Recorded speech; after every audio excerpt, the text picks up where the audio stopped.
Medo de engordar, vômitos induzidos, compulsão alimentar. Nesse vídeo eu vou falar um pouco sobre os transtornos alimentares, como eles funcionam, o que acontece, como identificar e um pouquinho de tratamento.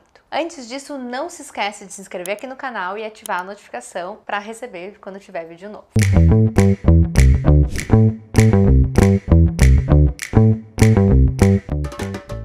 De acordo com o DSM-5, temos alguns transtornos alimentares, alguns mais conhecidos, outros nem tanto. Anorexia, bulimia, transtorno de compulsão alimentar, transtorno alimentar restritivo evitativo, TARI, transtorno de pica, transtorno de ruminação e transtorno de comer noturno. Eu vou falar um pouco mais sobre os mais comuns, então, bulimia, anorexia e compulsão alimentar. Anorexia.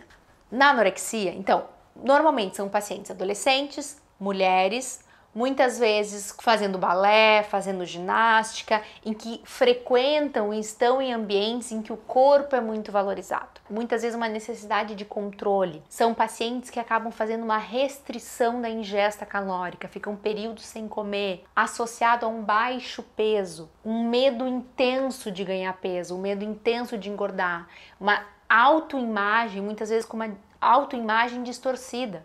São pacientes que muitas vezes emagrecem e não conseguem se reconhecer que estão muito magras. A gente tem dois tipos de anorexia. A gente tem a anorexia do tipo restritiva, que é aquela que nos últimos 3 meses a paciente evitou de todas as formas ganhar peso. Então, muitas vezes com jejum, com dieta, mesmo estando num peso que já está abaixo daquilo que é necessário. E a gente tem a anorexia do tipo purgativa, que são pacientes que também estão com baixo peso, mas que têm episódios de compulsão alimentar, muitas vezes porque estão com fome, porque o corpo pede alimentação. Mas aí são pacientes que comem e depois tentam compensar de alguma forma, seja com vômitos induzidos, seja com laxante, seja com atividade física intensa e vigorosa. Então esses são os dois tipos da anorexia. O tratamento da anorexia, ele tem que ser multidisciplinar. A gente precisa ter um psiquiatra, um psicólogo, uma nutricionista comportamental, um endocrinologista, uma ginecologista, porque muitas vezes as pacientes param de menstruar e muitas vezes é nesses momentos que a família acaba se dando conta, porque essas pacientes começam a disfarçar esse comportamento, começam a se esconder nas roupas, começam a usar várias roupas, começam a não comer junto com a família. Então, muitas vezes esse comportamento, a família muitas vezes vai buscar ajuda quando a gente já tem um comprometimento orgânico muitas vezes muito forte. Lembrando que não se alimentar faz com que essas pacientes muitas vezes tenham dificuldades de ir bem na escola, de se relacionar. Então todos esses sinais devem acender um alerta, principalmente para os pais de adolescentes.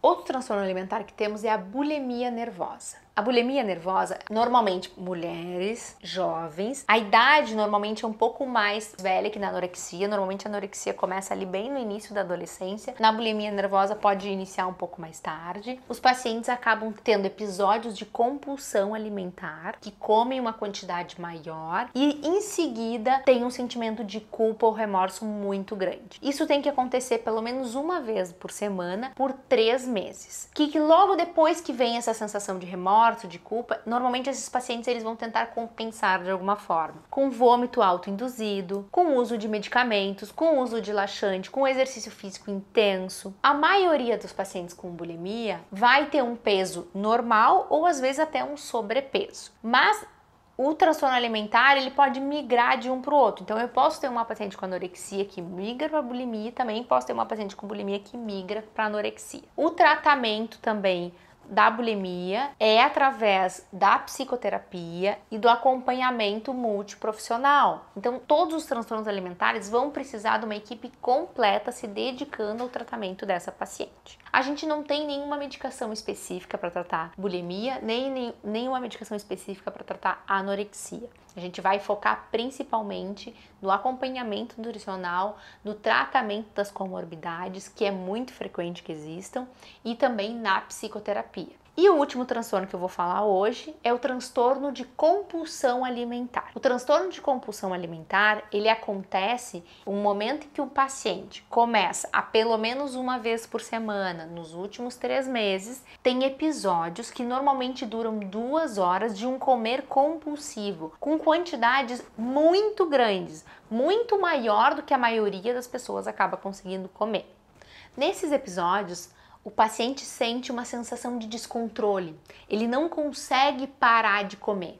É muito comum que os pacientes sintam que é como se a mente desligasse, o paciente faz esse consumo de grande quantidade de comida, é recorrente, então não é pouco que isso acontece, e depois a pessoa se sente muito mal, ela se sente culpada, ela só não tem esse comportamento purgativo, que é o comportamento de tentar compensar, como acontece na bulimia. Alguns aspectos importantes no comer compulsivo: comer mais rápido que o normal, comer até se sentir desconfortavelmente cheia e comer uma quantidade muito grande na ausência de fome. Comer sozinho por vergonha ou comer escondido e sentir-se deprimido, chateado com si mesmo depois do episódio. Então a gente precisa ter essas características associado a uma frequência e um comer muita quantidade em um período curto. O tratamento do transtorno de compulsão alimentar também se baseia na psicoterapia e no acompanhamento multiprofissional, e não necessariamente esses pacientes vão ter obesidade, mas a gente precisa avaliar, especialmente em pacientes com obesidade, se eu não tenho um transtorno de compulsão alimentar associado. Especialmente se esse paciente está avaliando para fazer uma bariátrica, a gente tem que olhar, tem que entender da onde que veio. A gente sabe que a obesidade é um transtorno multifatorial, então não é uma coisa ou outra, mas pode ter como uma coexistência. Então eu posso ter obesidade e transtorno de compulsão alimentar, mas eu posso ter as duas coisas separadas. Esses foram os principais transtornos alimentares, que são que a gente acaba vendo mais, a prevalência, a frequência. E é importante reforçar que profissionais que trabalham com saúde precisam estar atentos a transtornos alimentares. Especialmente profissionais que trabalham com endocrinologia, nutricionistas, psicólogos, psiquiatras. Por mais que você não trabalhe com transtorno alimentar, você precisa saber identificar. Porque é muito comum na prática clínica a gente perceber que pacientes que chegam para tratar um transtorno alimentar, muitas vezes já foram acompanhados por profissionais que não conseguiram fazer o diagnóstico adequado. E aí a gente tem uma questão importante. O paciente que ele tem um transtorno alimentar, ele vai gostar de receber uma medicação para emagrecer, ele vai